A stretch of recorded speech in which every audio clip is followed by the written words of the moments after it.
Hey guys, welcome back to the channel. इस topic test series में आज हमारा जो टॉपिक है वो है gender law and human rights. पिछले टॉपिक में जो यूनिट सेकंड में आपका फर्स्ट टॉपिक था उसमें हमने 15 एमसीक्यूज किए थे। इस पर्टिकुलर वीडियो में भी हम 15 एमसीक्यूज करेंगे आपके नेक्स्ट टॉपिक पे, gender law and human rights पे। So without any further delay let's get start. पहला क्वेश्चन है, what does the term gender law primarily focus on? Legislation related to gender roles in society, legal protections against discrimination based on gender, laws regulating gender specific behaviour. तो इस question का जो correct answer है वो है part B, legal protection against discrimination based on gender. देखो बहुत जगह क्या होता है, जेंडर बेस पे डिस्क्रिमिनेशन होती है, उसके अगेंस्ट लीगल प्रोटेक्शन प्रोवाइड करना जेंडर लॉज का वो काम है। इसके अलावा इसमें जेंडर इक्वालिटी पे भी फोकस किया जाता है, जो रिप्रोडक्टिव राइट्स होते हैं या बाकी इश्यूज जहाँ पे जेंडर माइनॉरिटीज आती हैं उस चीज पे भी फोकस होता है जेंडर लॉ के अंदर। सो पार्ट बी इसका करेक्ट आंसर है। नेक्स्ट क्वेश्चन है, विच international treaty is considered the cornerstone of human rights? Universal declaration of human rights,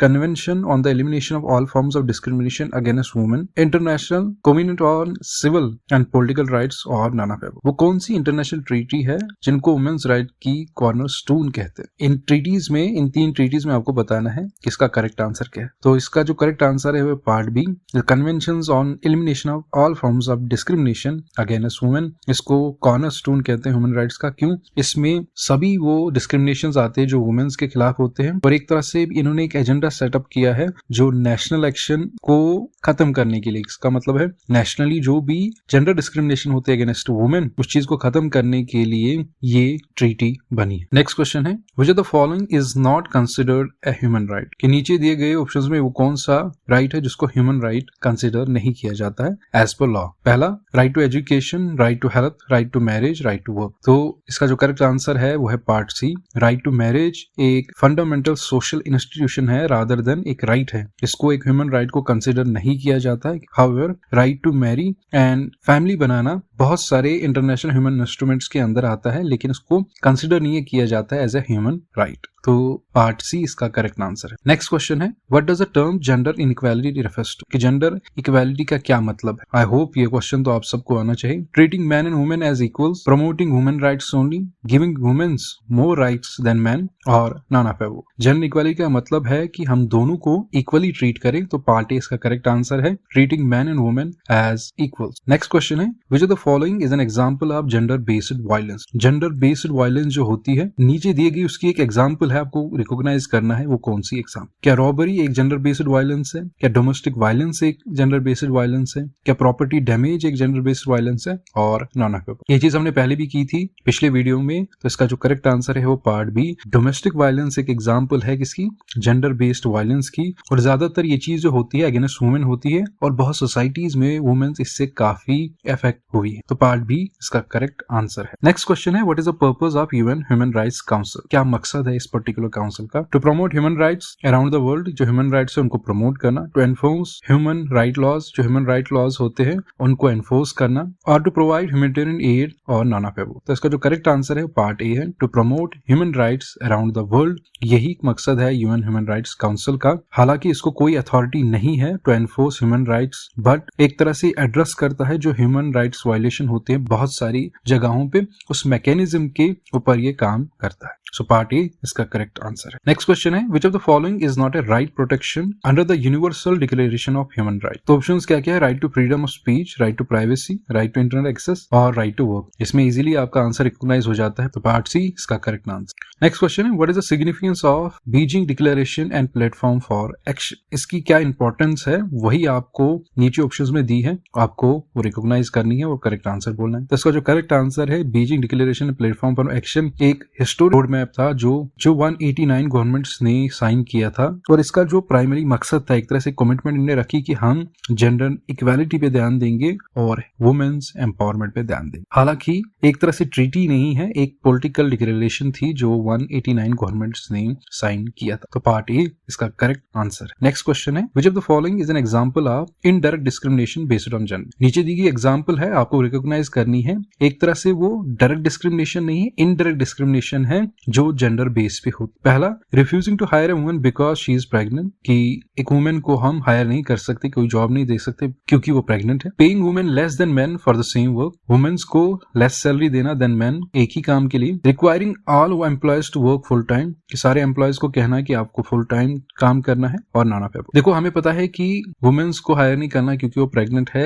ये एक डायरेक्ट डिस्क्रिमिनेशन है। एक वुमेन को लेस सैलरी देना देन अ मैन, ये एक डायरेक्ट डिस्क्रिमिनेशन है। तो पार्ट सी इसका करेक्ट आंसर है। Requiring all employees to work full time can be considered as a indirect discrimination. क्यों? इसमें बहुत सारी जगहों पे जो वुमेन से काफी इफेक्ट होती है, क्योंकि उनको बाकी सारी रेस्पॉन्सिबिलिटीज भी होती है, जैसे केयर गिविंग रेस्पॉन्सिबिलिटीज होती हैं, जो एक तरह से उनको प्रिवेंट करती है कि वो किसी जगह पे फुल टाइम काम करे। तो पार्ट सी इसका करेक्ट आंसर है। यही एक इनडायरेक्ट डिस्क्रिमिनेशन है जो जेंडर बेस पे होता है। सो नेक्स्ट क्वेश्चन है, what is the purpose of convention of rights of person with disability. तो सीआरपीडी का क्या पर्पस है? To protect rights of a person with disabilities including those related to gender, कि जो डिसेबिलिटीज पर्सन होते हैं उनके राइट्स को प्रोटेक्ट करना, इवन जो जेंडर स्पेसिफिक भी होंगे उनके राइट्स को भी प्रोटेक्ट करना। To promote gender equality in the work place और to eliminate discrimination against women with disabilities. या इसका काम होता है कि जो वुमेन्स के अगेंस्ट डिस्क्रिमिनेशन होता है, जिनको डिसेबिलिटीज होती हैं, उस डिस्क्रिमिनेशन को प्रॉपर तरीके से खत्म कर देना। क्या वो मकसद है? तो इसका करेक्ट आंसर है part A.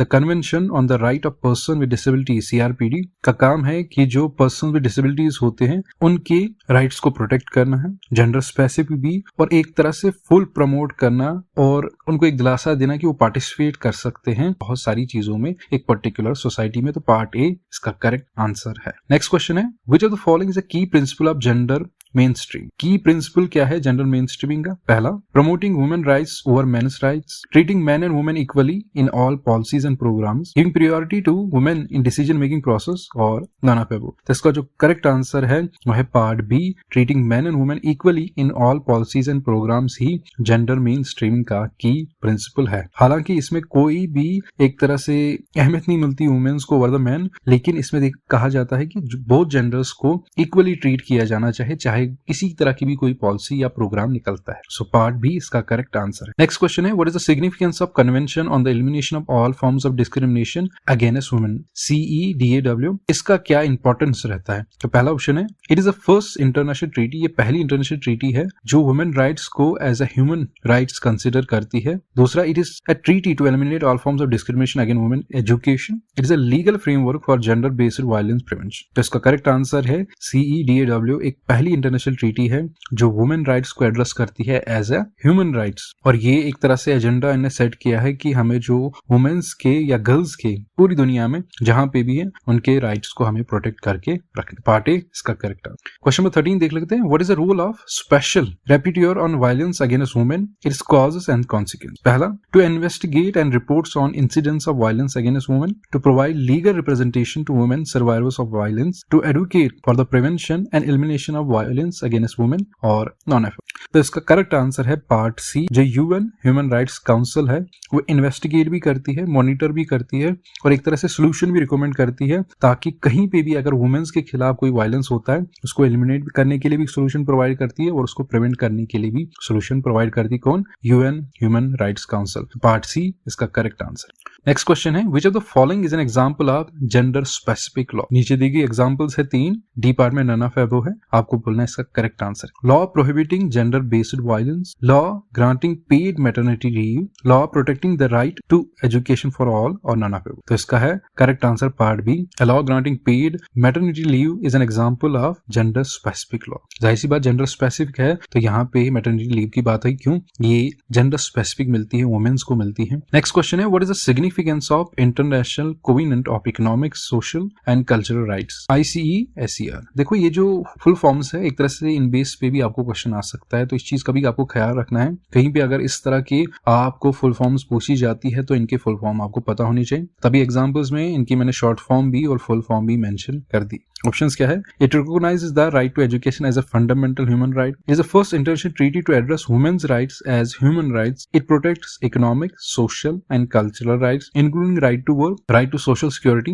And right to adequate standard of living, और नन ऑफ इट। इसका जो करेक्ट आंसर है ICESER प्रोटेक्ट करती है इकोनॉमिक, सोशल और कल्चरल कल्चरल राइट्स, चाहे वो राइट टू वर्क हो, राइट टू सोशल सिक्योरिटी हो, right to advocate standard of living हो, सारी चीजों को ये प्रोटेक्ट करती है। ये इन राइट्स को as a fundamental human rights consider करती है और इसका जो प्राइमरी फोकस है इनको प्रमोट करना और प्रोटेक्ट करना सारी कंट्रीज में that are parties to the community. तो इसका part C correct answer. I hope इस पर्टिकुलर एमसीक्यू सेशन में आपने तकरीबन 10 से अबो ही स्कोर किया होगा। जो भी आपका स्कोर आता है इस पर्टिकुलर सेशन में आप उसको कमेंट्स में मेंशन करोगे। आई होप इससे आपको कोई बेनिफिट मिला होगा। सो मिलते हैं अगली वीडियो में एक नए टॉपिक के साथ।